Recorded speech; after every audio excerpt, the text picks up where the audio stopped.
설교를 지금의 민수기 강의와 같이 조금 이렇게 성경 순서대로 쭉 설교를 하다 보면 가끔 본문에 걸려갖고 못 넘어갈 때가 있습니다. 이 본문을 어떻게 설교할지 모르겠는 겁니다. 오늘 우리가 읽었던 민수기 본문에 민수기 28장 1절부터 15절까지 초하루에 드리는 예배에 대한 얘기 혹은 제사에 대한 얘기가 나옵니다. 근데 이걸 어떻게 설교를 할지 잘 모르겠는 겁니다. 아마도 저랑 비슷하게 모든 목사님들이 아마도 이렇게 본문이 걸리면 끙끙 맬 것 같아요. 저도 이번 주간에 끙끙 맸던 것 같아요. 이걸 어떻게 될지 이렇게 잘 풀리지 않는 겁니다. 이렇게 잘 풀리지 않을 때는 집에 있는 저는 이제 잘 모르니까 집에 있는 주석책 다 뒤집니다. 그리고 주석책 중에 또 많이 있으니까 또 인터넷에 있는 주석책도 다 뒤지고, 또 집에 고대 문화에 대한 이야기도 있으니까 고대 문화에 대한 책도 다 뒤져보고, 그랬는데도 답을 못 얻는 거예요. 그러면 이제 답답합니다. 그러다가 드디어 어제 아침에 하나의 실마리가 확 다가온 겁니다.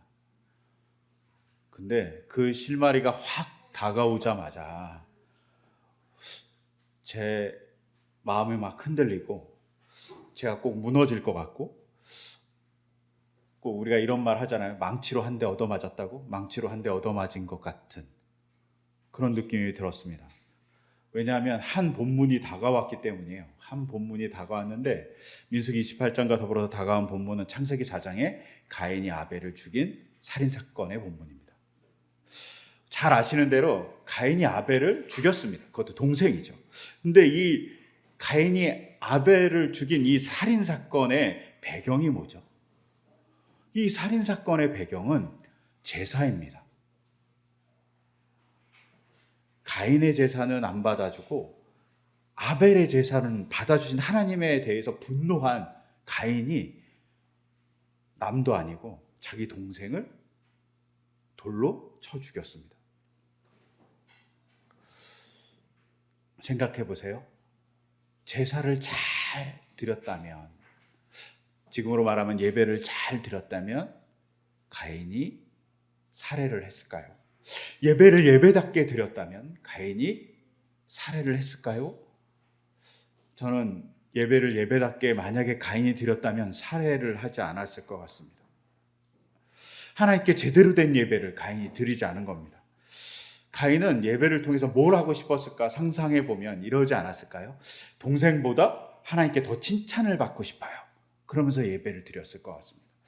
저는 동생보다 더 좋은 재물을 바치니까 정말 멋진 사람이죠 라고 얘기하면서 뽐내고 싶었을지도 모릅니다. 혹은 경쟁이란 논리에 갇혀서 예배를 경쟁으로 드리는 거예요. 그러면서 예배 안에서 하나님을 만나려고 하는 게 아니라 자기 예배만 뽐내려고 했던 거죠. 예배가 화려하고 자기의 재물이 멋지고 또 그 재물 때문에 하나님이 감동할 거라고 생각했던 거죠. 근데 성경에는 뭐라고 기록되어 있냐면 하나님이 뭐를 안 받았다고 써 있냐면 제사를 안 받았다고 써 있지 않아요. 뭘 안 받았다고 써 있냐면 가인과 그의 제사를 안 받았다고 써 있어요. 아벨도 마찬가지예요. 아벨과 그의 제사를 안 받았다고 써 있어요. 하나님은 가인이 갖고 있는 마음을 안 받은 거죠. 재물도 안 받고 제사도 안 받았지만, 즉 가인은 제대로 된 예배를 드리고 있지 않았던 거죠. 근데 제대로 된 예배를 드리고 있지 않았더니 가인이 어떤 일을 벌이냐? 살인을 벌이는 사람이 되었습니다. 너무 무섭지 않습니까? 예배를 잘못 드리는 사람, 예배를 왜곡하는 사람은 예배라는 이름으로 폭력을 행할 수 있는 사람이 된다는 거죠. 이게 가인과 아벨만의 제사만 있었을까요? 쭉 우리 역사를 보면 거룩한 전쟁이라고 그래서, 하나님의 전장이라고 그래서 엄청난 학살이 벌어졌습니다. 예배를 드리면서 누군가를 죽이는 일을 한 거죠. 이것이 모든 종교에 있습니다. 기독교도 자유롭지 않습니다. 우리의 모습인 거예요. 즉 예배가 될 때만이 사람을 살리는 예배가 됩니다. 제가 목사거든요. 그래서 매주 설교를 하는 자로 서 있어요. 근데 이 본문을 창세기 4장이 확 들어오면서 내가 예배를 잘 드리고 있나? 제가 설교를 하는데 설교를 뽐내기 위해서 하나? 성경을 정말 잘 해석한다고 얘기 듣고 싶어서 하나? 뭐 이런 마음이 막 들어오는 거예요. 갑자기 무섭고 공포감이 들었습니다. 예배를 예배답게 드리나? 예배를 예배답게 드려야지 가인 같지 않은데. 우리가 현대사회에서 길거리에서 예배를 예배같이 드리지 않은 사람들이 길거리에 나와서 뭐 폭력을 행사하는 집회를 보잖아요. 예배를 가정해서 자기 정치적인 야욕을 행사하고 싶어하는 사람들의 모습을 보잖아요. 그리고 그들이 갖고 있는 말의 폭력성, 그들이 갖고 있는 행동의 폭력성은 정말 놀라워요. 깜짝깜짝 놀라거든요. 광화문 광장에서 막 예배를 드리면서 폭력을 행사하는 그들을 보면서 예배를 예배답게 하지 못하니 사람을 해치는 자가 되는구나 라는 생각을 했어요. 근데 저도 그러지 않은가 생각되는 거죠. 예배를 예배답게 드려야 되죠. 그런 면에서 예배를 예배답게 드리기 위한 시도의 모습을 잘 보여주는 것이 뭐냐? 오늘 본문에 나왔던 매월 초하루에 드리는 예배입니다. 예배의 본질을 회복하려고 노력했던 모습들이 어쩌면 이 안에 있었을지 모르겠다라고 생각합니다. 생각해보면 매월 초하루에 드린 예배에 대해서 우리가 그렇게 많이 본 경험이 없어요. 안식일, 주일날 예배 드리라 이 얘기는 정말 많이 들었는데 초하루는 우리 친구들이 있으니까 어린 친구들이니까 초하루는 그냥 매월 1일이라고 생각하면 돼요. 매월 1일날 예배를 드리라는 거예요. 그러면 구약에는 이런 내용들이 얼마나 많이 나올까? 제가 이제 갑자기 궁금해지는 거잖아요. 그래갖고 요새는 너무 좋잖아요. 검색이 되잖아요. 그래서 검색을 쭉 해서 찾아봤어요. 그랬더니 한 14군데 정도만 초하루에 예배 드린 기록이 나와요. 언제 나오냐? 민수기에 가장 먼저 나오는데 민수기 10장과 28장에 나와요. 그것은 이스라엘 사람들이 모압 평지에서 가나안 땅으로 들어가면서 이제는 정말 하나님을 예배하는 자로서 준비할 때 필요할 말씀을 전해주는데 그때 초하루에 대한 얘기가 나와요. 그 다음에 언제 나오냐? 그 다음에는 사무엘상에 나와요. 누가? 다윗과 사울이 식사했다 초하루에 이렇게 나와요. 아마도 식사한 이유는 제사를 드리고 제사 음식을 같이 나눠 먹었기 때문에 매월 초하루에 다윗과 사울이 식사했다고 나오니까 그때 예배를 드렸던 거로 보여져요. 그리고 이거의 연장선수로 다윗, 솔로몬 그리고 히스기야 왕 때 초하루에 예배를 드렸다는 기록이 나와요. 다윗, 솔로몬, 히스기야 다 예배가 중요한 왕들이잖아요. 심지어 예배를 회복하기 위해서 종교 개혁을 일으켰던 사람들이에요. 아니면 솔로몬은 예배가 중요하니까 성전을 지었던 사람이에요. 다윗은 예배가 중요하니까 아들인 솔로몬에게 성전을 짓게 하기 위해서 많은 물품을 모았던 왕이에요. 그들이 예배를 중요하게 생각할 때 회복한 예배 중에 하나가 초하루의 예배라는 거예요. 그 다음에 또 등장하는 것이 어디냐? 에스라서, 느헤미야서입니다. 에스라서에는 언제 등장하냐? 제2성전을 짓기 위해서 토대를 닦았을 때 이제 제2성전을 지어야 되잖아요. 그때 초하루에 예배를 드렸다라고 기록이 나와요. 그리고 느헤미야서는 이제 성전을 제2성전을 다 지었어요. 그리고 이스라엘 사람들이 모여서 예배를 드리는데 그때 회복한 게 뭐냐? 초하루에 드리는 예배라고 기록되어 있어요. 즉 이 내용들을 쭉 보면 초하루에 예배를 드렸던 사람들의 모습은 대단히 종교적인 사람들이라는 거예요. 아니면 종교개혁이라는 이름으로 예배를 회복하려고 노력했던 사람들에 의해서 초하루의 예배가 만들어지거나 회복되었습니다. 그러면 이상하지 않으세요?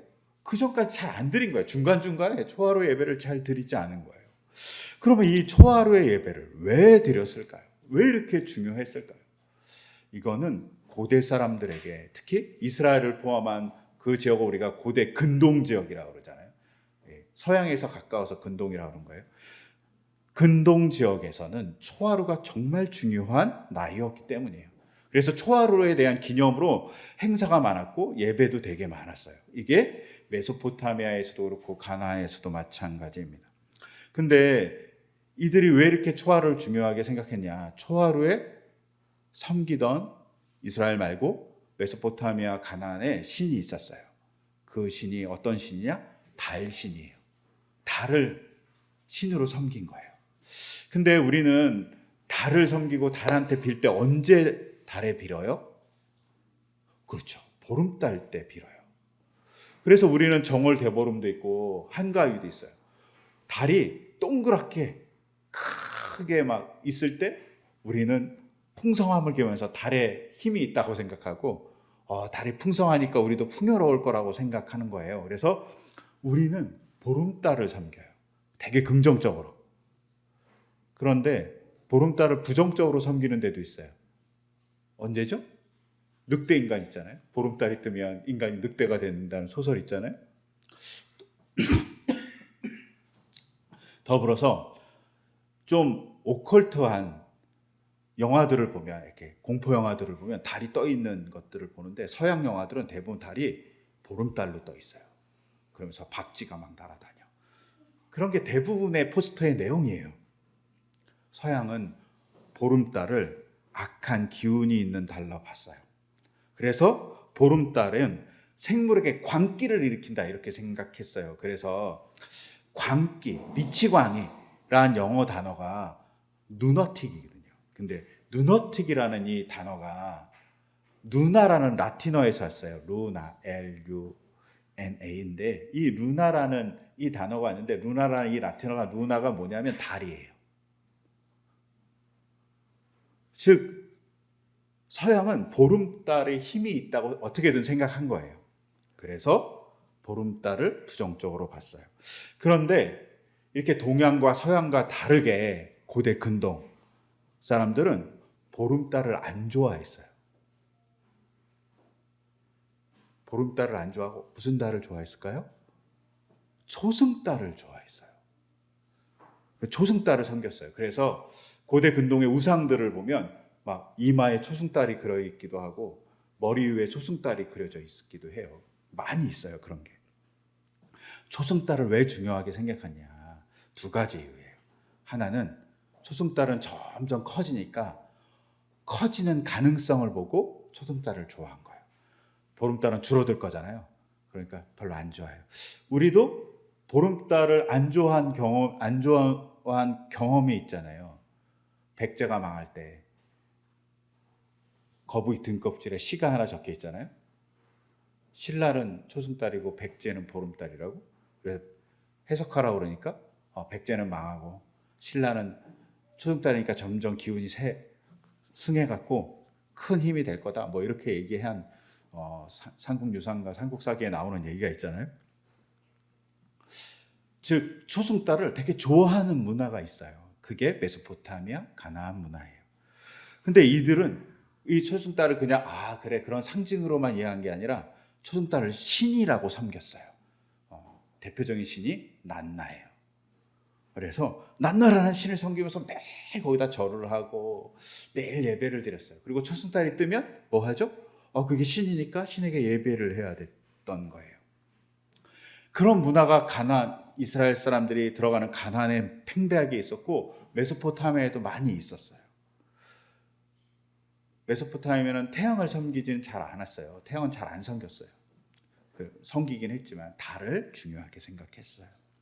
그래서 달을 중요하게 생각하니까 달을 섬겼는데 이 달이 초승달일 때 가장 좋은 달이라고 하니까 그 초승달이 뜨는 초하루에 예배를 드린 겁니다. 많은 사람들이 가서 가나안 사람들 혹은 메소포타미아 사람들이 막 초승달이 뜨면 예배를 드리고 난리를 치는 거예요. 근데 이 모습에 이스라엘 사람들이 자기들도 같이 예배를 드리는 겁니다. 근데 자기들도 같이 예배를 드리면서 어떤 행동을 하냐? 달은 달일 뿐이다. 달은 신이 아니라고 얘기해요. 달은 하나님이 창조한 그냥 하늘의 강명체, 빛나는 별에 지나지 않는다 라고 얘기하는 거죠. 창세기가 그렇게 얘기하잖아요. 즉 메소포타미아 가나안 사람들한테 너희들이 믿는 건 우상이고 잘못된 거야, 다른 신이 아니야 라는 대안을 가지고 초하루에 예배를 드린 겁니다. 그러면서 예배를 드리면서 중요한 원칙을 세우는 거죠. 이스라엘 사람들이 막 가나안 사람들 혹은 메소포타미아 사람들이 막 달을 섬기면서 너무 이렇게 흥겨워하고 막 축제를 벌이는 걸 보면서 교육하는 거예요. 달은 신이 아니고 그냥 하늘에 떠 있는 광명체에 지나지 않아. 그러면 달이 갖고 있는 능력은 누가 주는 거냐? 하나님이 주시는 거다라고 얘기하는 겁니다. 고대 사람들, 특히 고대 근동의 메소포타미아 가나안 사람들은 달이 한 4가지 정도의 기능을 한다고 생각했던 거예요. 달은 첫째는 규칙과 질서를 주관하는 신이라고 생각했던 겁니다. 생각해 보세요. 달이 규칙적으로 움직이잖아요. 달이 처음에는 없다가 금음이어서 없다가 초승달로 했다가 쭉 해갖고 보름달이 됐다가 쭉 해갖고 하연달이 돼갖고 없어지잖아요. 이게 거의 28일의 주기, 정확히는 29.5일 주기로 움직이잖아요. 정확한 규칙을 갖고 있는 거예요. 태양은 모르겠는데 달은 규칙을 갖고 있는 거예요. 그러니까 규칙과 질서를 주는 존재가 달신이라고 생각한 거죠. 그래서 달을 섬겼던 거예요. 그리고 이 규칙과 질서는 인간의 삶의 규칙과 질서라고 생각했고, 이게 조금 더 발전하면 뭐죠? 인간의 삶에 규칙과 질서가 있어요. 이게 조금 더 발전하면 운명이 되는 거예요. 인간의 삶에 운명이 있다고 생각한 겁니다. 인간의 삶에 운명이 있으니까 그 운명을 잘 보여주는 게 달이고, 달이 지배하는 천체라고 생각해서 막 천체, 하늘의 별들을 섬긴 겁니다. 근데 성경을 따르는 이스라엘 백성, 하나님의 말씀을 따르는 사람, 운명은 없어. 하나님이 이끄실 뿐이야 라고 얘기하는 겁니다. 제가 개인적으로 정말 싫어하는 말이 있어요. 그게 무슨 말이냐면, 나는 운이 없어. 혹은 이번 생은 망했어. 너의 전생은 뭐야? 나만 왜 이럴까? 뭐 이런 말 저는 개인적으로 정말 싫어하고 하면 안 된다고 생각해요. 가끔 저희 집에 아이가 얘기할 때 가끔 화도 내요. 그런 말을 절대 하면 안 된다고. 왜? 운명?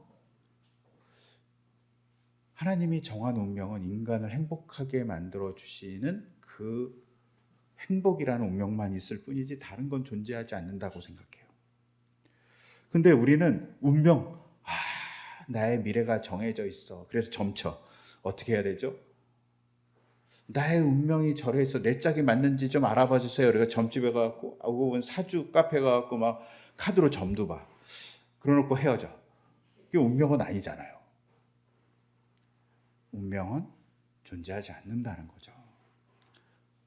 대신 하나님의 은혜, 하나님의 이끌어 주심만이 존재해요. 그러니까 하나님을 믿고 따라가야 돼요. 이스라엘 백성은 달을 믿는 메소포타미아 가나안 사람들에게 초하루에 같이 예배를 드리면서 뭐라고 대안을 제시하면서 정하냐? 운명은 없다. 그 대신 하나님이 이끌어 주시는 하나님의 계획과 하나님의 살펴주심만 있다라고 대안을 제시하죠. 즉 메소포타미아의 문명 앞에 혹은 가나안 문명 앞에 하나님의 거룩함을 드러내는 예배로서 초하루의 예배를 이스라엘 사람들이 드린 거죠. 또한 달은 또 무슨 기능을 하죠? 한 달을 규정해요. 그리고 한 달을 29.5일이라고 얘기해요. 즉 달은 뭘 상징하냐? 시간을 상징해요. 시간을 상징하고 있어요. 그래서 시간의 지배를 달이 한다고 생각한 거죠. 그런데 이스라엘 사람들은 뭐라고 했냐? 시간도 하나님이 만드신 거야. 시간은 달이 지배하는 것이 아니고 시간은 하나님의 말씀에 따라 하나님의 뜻에 따라 움직이는 거예요. 그리고 시간의 주인은 누구라고 얘기하는 거예요? 하나님이야 라고 얘기합니다. 여기서 우리가 중요하게 생각할 것이 있어요. 여러분의 시간의 주인은 누굽니까? 현대 사회의 사람들은 시간의 주인을 자기라고 생각해요. 자기 마음대로 쓰잖아요. 그런데 현대 사회에도 시간의 주인은 자기가 아닐 때가 많아요. 직장에 가잖아요. 시간의 주인은 직장이에요. 자기가 주인이 못 돼요. 학교에 가잖아요. 여러분 마음대로 시간을 사용할 수 있나요? 시간의 주인은 학교에 있어요. 통제당하잖아요. 즉 현대 사회에서도 시간의 주인이 왔다 갔다 해요. 근데 우리는 항상 뭐라고 생각하냐? 내 시간은 내 거야. 이렇게 생각합니다. 근데 성경은 그렇게 얘기하지 않아요. 시간의 주인은 학교 것도 아니고 직장 것도 아니고 당신 것도 아니고 하나님 거라고 얘기해요. 즉 하나님 거니까 하나님의 뜻에 맞게 사용하는 게 이스라엘 사람들의 생각이었던 거죠. 시간을 하나님의 뜻에 맞게 사용해야 돼요. 근데 우리는 우리 마음대로 사용하는 거죠. 그러니 시간을 귀하게 사용할 수밖에 없어요. 어떻게? 이 시간이 맞나? 이 시간은 하나님이 기뻐하시는 시간인가? 하나님께서는 인간을 너무나도 사랑하셔서 시간에 쉼이라는 것도 줬어요. 너 쉬어야 돼. 그래야지 즐거울 수 있어. 시간의 주인은 쉼이라는 걸 줘서 즐거움을 주죠. 우리에게 휴가를 주시는 거예요. 제가 청년 목회를 할 때 유행했던 것이 있어요. 뭐가 있었냐면 여름에 선교를 가잖아요. 그러면 선교 여행이라고 그러지 않고 이렇게 있어요. 목적이 있는 휴가. 이렇게 얘기했던 적이 되게 많았어요. 목적이 있는 휴가. 하나님의 시간에 자기가 하나님의 목적에 마치겠다는 거예요. 여러분, 우리는 우리의 시간의 주인이 아니에요. 하나님이 시간의 주인이니까 하나님의 뜻에 맞게 우리의 시간을 어떻게 보내고 있는지 봐야 돼요. 그러면 그 시간을 어떻게 사용할지에 대한 너무 강박이 생기기도 하겠지만 고민을 하게 됩니다. 소홀하게 쓰지 않아요. 쉼도 정말 쉼을 하고 공부도 정말 하나님의 시간에 공부하는 공부라고 놀이도 하나님의 시간에 하나님이 주신 자연과 즐기면서 놀라고 주는 시간임을 경험하는 거죠. 그러니 헛되게 쓸 수 없어요.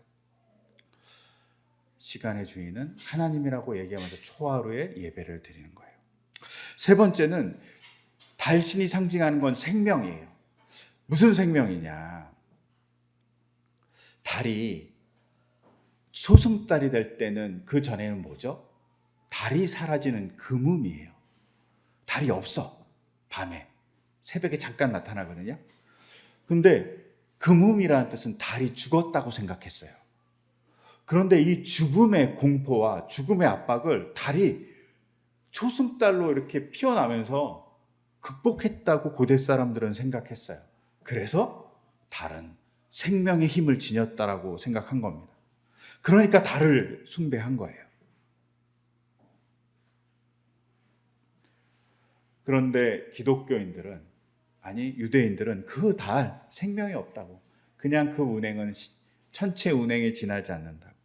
생명을 주는 분은 우리가 경험해 보니 출애굽에서 생명을 구원해 주신 분은 하나님이셨고 광야에서 생명을 지켜주신 분도 하나님이었다고 고백하는 겁니다. 그리고 여기서 기독교는 한 발 더 나가요. 뭐에 나가냐? 메소포타미아 사람들은 달이 부활했다고 생각했어요. 죽었다가 부활하는 거잖아요, 금음에. 근데 기독교인들은 어떻게 받아들여? 예수님의 부활을 통해서 죽음을 이긴 승리가 예수님을 통해서 우리에게 주어졌다라고 얘기해요. 죽음은 절망을 상징하기도 해요. 그러니까 이 절망에서 구원해 주는 것이 바로 하나님이라고 얘기하는 거죠. 그게 십자가고 십자가를 통한 부활에 대한 이야기로 기독교인들은 바라보고 있습니다. 이걸 아주 잘 대변하는 사람이 있어요. 우리가 전에 읽었던 키에로 케고르라는 사람이에요. 키에로 케고르가 죽음에 이르는 병이라는 책에서 이런 얘기를 했어요. 믿음은 절망에 대한 안전한 해독제이다. 제가 다시 읽어드릴게요. 믿음은 절망에 대한 안전한 해독제이다. 왜요?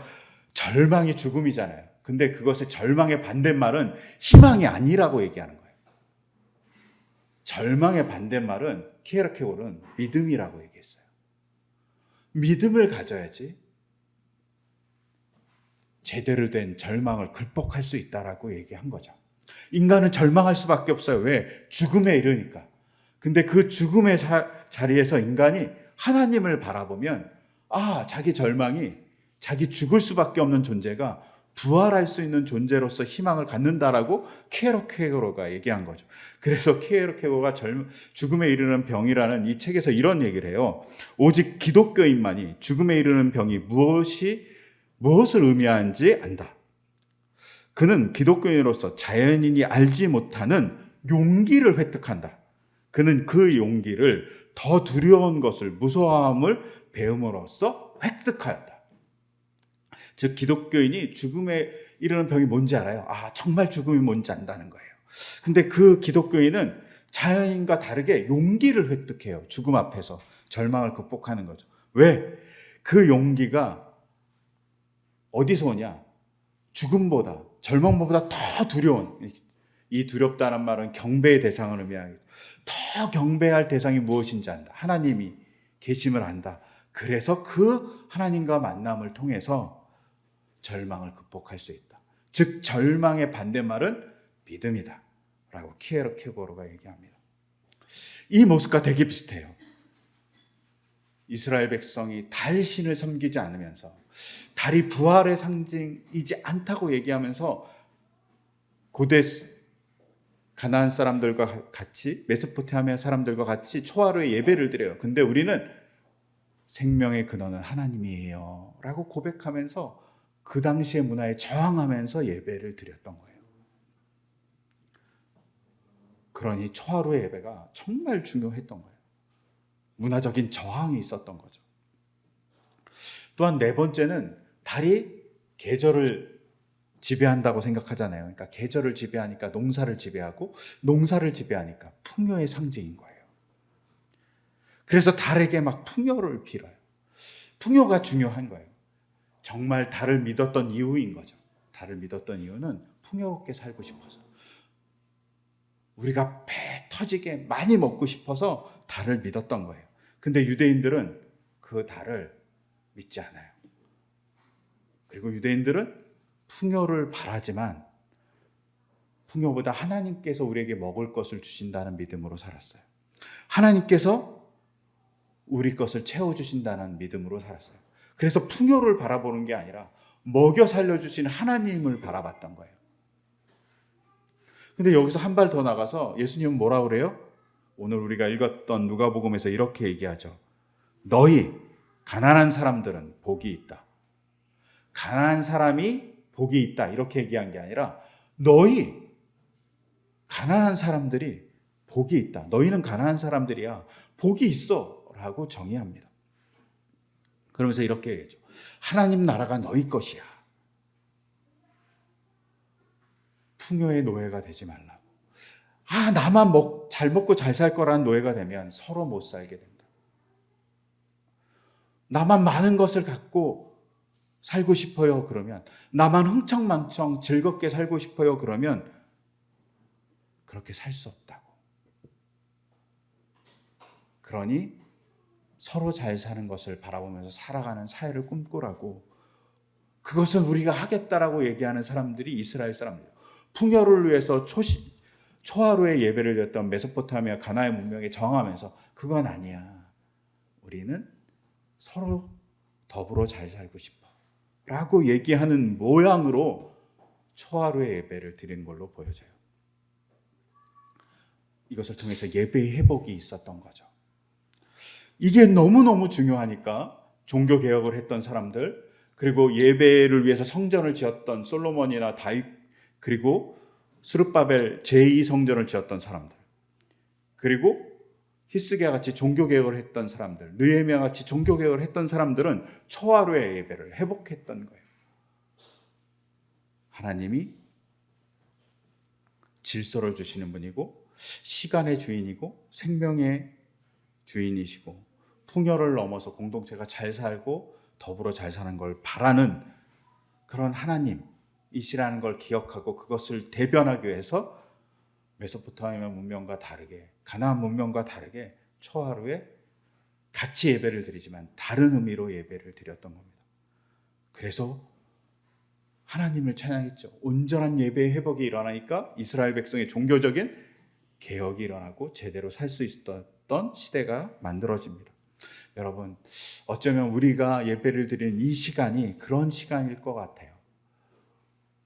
조금 더 생명의 주인이 하나님이시고 질서의 주인도 하나님이시고 시간의 주인도 하나님이시고 우리가 풍요만을 바라는 것이 아니라 더불어 하나님의 백성으로 잘 사는 것을 바라는, 그것을 배우고 고백하는 시간이 바로 우리의 예배여야 할 겁니다. 그러면 교회가 회복될 거라고 믿습니다. 그런 교회가 회복되는 모습을 우리 교회 안에서 우리가 가져가기를 소망합니다. 그런 예배를 드리는 우리이기를 소망하며 이 시간 같이 기도드리겠습니다. 하나님, 우리가 예배를 예배답게 드리고 싶습니다. 예배가 우리를 뽐내고 우리를 자랑하고 우리의 감흥을 위해서 드리는 것이 아니라 하나님을 높여드리고 하나님을 찬양하고 하나님의 뜻을 실천하는 그런 하나님이 원하시는 예배가 되기를 소망합니다. 그를 통해서 가인이 예배를 잘못 드렸을 때 폭력을 행사하는 그 폭력이 우리에게 없게 하시고 우리가 올바로 예배를 드려서 이스라엘 백성이 종교개혁을 했던 그 당시와 같이 온전히 이스라엘 공동체를 회복하는 그 모습과 같이 우리의 공동체를 회복하고 교회를 회복하는 우리의 모습이 될 수 있도록 주님 인도하여 주시옵소서. 이 모든 것 주 예수 그리스도의 이름으로 기도드립니다. 아멘.